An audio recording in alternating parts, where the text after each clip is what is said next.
The second figure is also an eighth note triplet. Unlike in the first figure, let's now diffuse the B, D, E sharp, G sharp, C sharp chord horizontally on top of the second figure in opposite direction. This time there are 3 notes placed in the figure mold, thus we will take 3 notes. After the partitioning, we get 2 new figures. One with F, A flat, D flat, and the other which separated from the former in a chain method with D, F, A flat. However, this time there will be 2 common notes in both sides. Furthermore, if you pay close attention, you will notice a small change in the new writing. We have presented E sharp, G sharp, C sharp notes as a F, A flat, D flat. This kind of alteration is called enharmonic change. In enharmonic change, note pitch stays unchanged, yet the naming changes. To illustrate, E sharp and the F notes both have the same pitch, hence we can either keep E sharp as itself or change its representation with F. The only change will be the naming. Then one question may come up your mind: why do we bother to make an enharmonic change?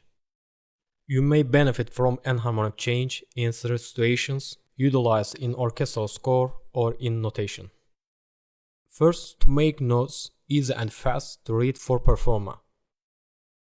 In orchestral score, less sharp and flat is considered as much easier to play for the performer. In addition, the woodwind sections, especially the clarinet's performance, is much easier if there are less key signatures. Look at this. When the concert keys are in flat keys, then less keys in B flat clarinet. If the concert keys are in sharp keys, then more keys in B flat clarinet. So it is hard to playing in more keys. The best score writing for woodwinds are to write in flat keys of concert pitch. Second, in modulation. Enharmonic change shows up if the melody passes to different tonality after a few steps. To acknowledge the next tonality, enharmonic change take place. Let's show it on a sample. For example, if the melody starts with F major, remains untouched and ends with F major, then this is a regular progression of melody. Assume we want to move to G minor. Before the next tonality we have a diminished 7th chord. This time the voice of diminish the 7th chord will be F sharp, A, C, E flat, and we resolve it with dominant 6-5 to G minor. We can use the same approach to move to the G major.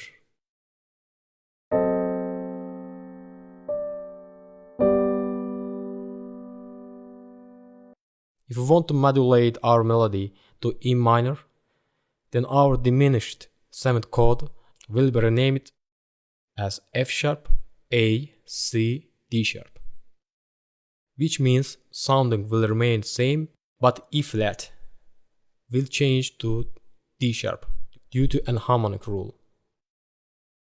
The alteration of notes in this fashion is called enharmonic change in modulation, and we resolve it with dominant 4-3 to E minor. We can use the same to move to the E major.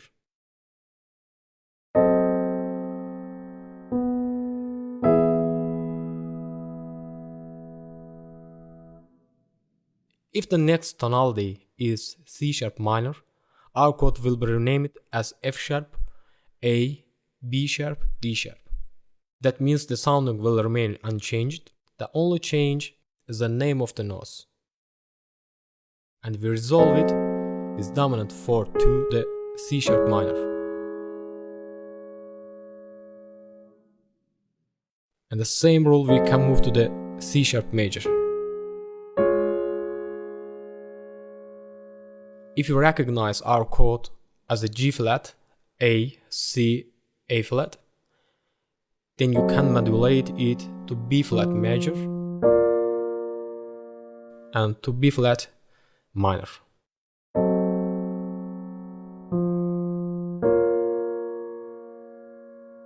At the end we can draw this conclusion. We can name it diminished chord which have the same sounding as follows: F sharp A C E flat, F sharp A C D sharp, F sharp A B sharp D sharp, G flat A C E flat. In scoring, enharmonic change is used during modulation as well. Another use case of enharmonic change is needed in scoring for harp. We will talk about this in details when we work on the sixth figure, but still I want to touch upon this a little bit. As we know, harp player takes a few seconds before performing the notes he is given to tune the strings with pedals to these tunes. For example, if in harp score both G and the G sharp are simultaneously required, then we need to replace G sharp with A flat using the enharmonic rule. So, the G note is in the G string and G sharp is enharmonic A flat in the A string. The reason for this is that a string cannot be sharp and natural at the same time. This rule is valid for all strings of harp. Let's get back to our figure. In this figure we make enharmonic change so that woodwind section can read their own score faster and perform easier. I would like to have a look at the picture for a moment. As you observe, we made another figure out of the second one, hence resource we have increased further to 5. Let's move on to the partitioning of the figure between instruments. First we assign the figure of F, A flat, D flat to the second flute. The first flute already played before these 4 bars. This way woodwind's performers can benefit from this little break. Meanwhile, the appearance of the score also looks beautiful.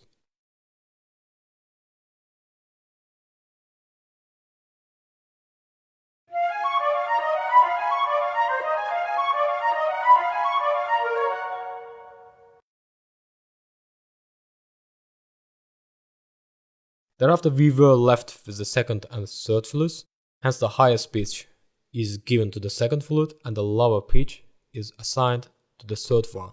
Indeed, this way helps conductor to better read the score.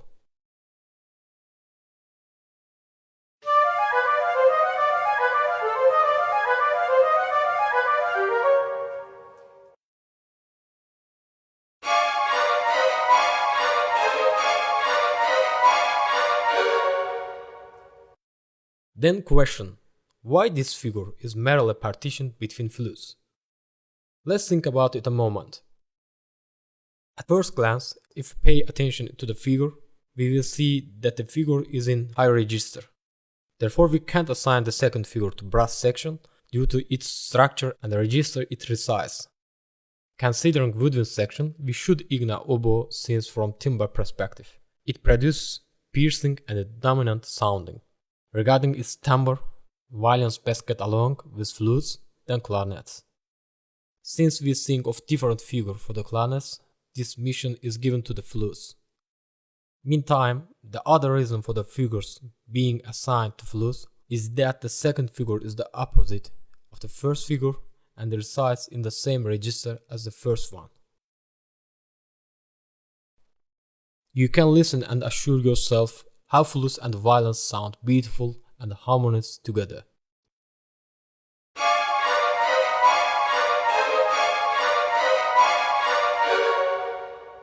You should notice that dynamic markings is mezzo forte and leggero performance are required for flutes.